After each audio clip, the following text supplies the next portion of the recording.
মোবাইলের যোগ, নেটের যোগ সে আনতে পারবে। আগে তো এটা ছিল না। সে এক জায়গায় গেছে, সেখানে তার আত্মীয়-স্বজন কেউ নাই, এমন সে অসময়ে গেছে। দেখা গেছে দেশের ভিতরে সে কোটিপতি, টাকা দেওয়ার পরে সে সেখানে টাকা নেয় না, ওকে টাকা দেওয়া যাবে। এই আত্মদানের ভিতরে বর্তমানে মিসকিন এবং ফকির যেটা বলছেন আল্লাহ তাআলা এখানে, এই দুই প্রকার বর্তমানে আছে। যেন আমরা জাকাত দেওয়ার সময় যাচাই বাছাই করে আমরা জাকাত দেব, কারা গরিব কারা ফকিরকে জাকাত দেওয়ার চেষ্টা করবো। 40 ভাগের একটা তাদের উপর জাকাত ফরজ। আমরা প্রত্যেকেই ঘরের ভিতরে আমার মাসআলাগুলা, আমার ওয়াইফের উপর জাকাত ফরজ কিনা, আমার সন্তানের উপর জাকাত ফরজ কিনা, আমার উপর জাকাত ফরজ কিনা। কাউকে হাওলাত দিচ্ছি, হাওলাতের উপর জাকাত আছে। ডিপোজিট করে ব্যাংকে রেখেছি, এটার উপর জাকাত আছে। নগদ টাকা হাতে রাখতে হবে, চলে এলো এটা। এই জন্য মাসআলাগুলো খুব খেয়াল করে আল্লাহর যে বিধান অবলম্বনীয় যাকাত, এই যাকাত আদায় করা যাদের উপর ফরজ, আমাদের সকলকে আল্লাহ তাআলা তৌফিক দান করুন। এই বিধানটা আমরা চন্দ্রবর্ষ হিসেবে দিব, ইংলিশ হিসাবে না, ইংরেজি হিসাবে না। হাওলা এখন 1 বছর থেকে হবে, 1 বছর হতে হবে চন্দ্রমাস হিসাবে। চন্দ্রমাস একটু কম, ইংলিশ একটু বেশি। চন্দ্রমাস হিসাবে দিলে আমাদের এটা সুন্দর হবে।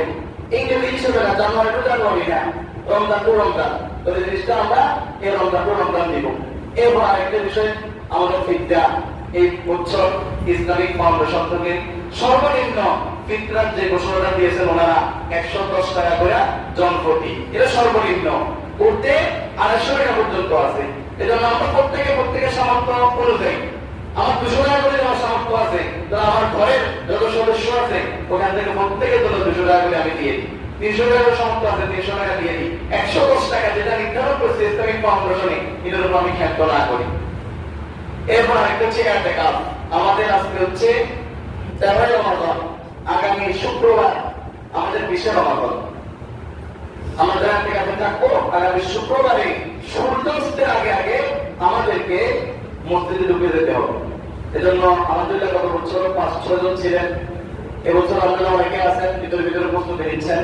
এজন্য আমরা যারা থাকার জন্য ইচ্ছুক থাকা দরকার, আল্লাহ রাসূল সাল্লাল্লাহু আলাইহি ওয়াসাল্লাম সবসময় ইতিকাফে ছিলেন।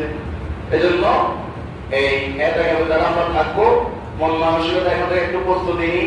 এই শুক্রবারে আরম্ভ করে দিলাম, আগামী শুক্রবারে সূর্যাস্তের আগে আগে আমরা ইতিকাফে ঢুকে যাবো। আর রমজানের শেষ প্রান্তে আমরা চলে যাচ্ছি। কতটুকু নেকি কামাইতেছি, কতটুকু গুনাহ থেকে বাঁচতেছি, মুত্তাকি কতটুকু হইতেছি, আল্লাহ ভয় কতটুকু অন্তরে আসতেছে, রোজাগুলো কতটুকু রাখতেছি, নামাজগুলো কতটুকু করতেছি, একটু অন্তরের ভিতরে নাড়া দেওয়া দরকার। এই নাড়াটা দিয়ে আমরা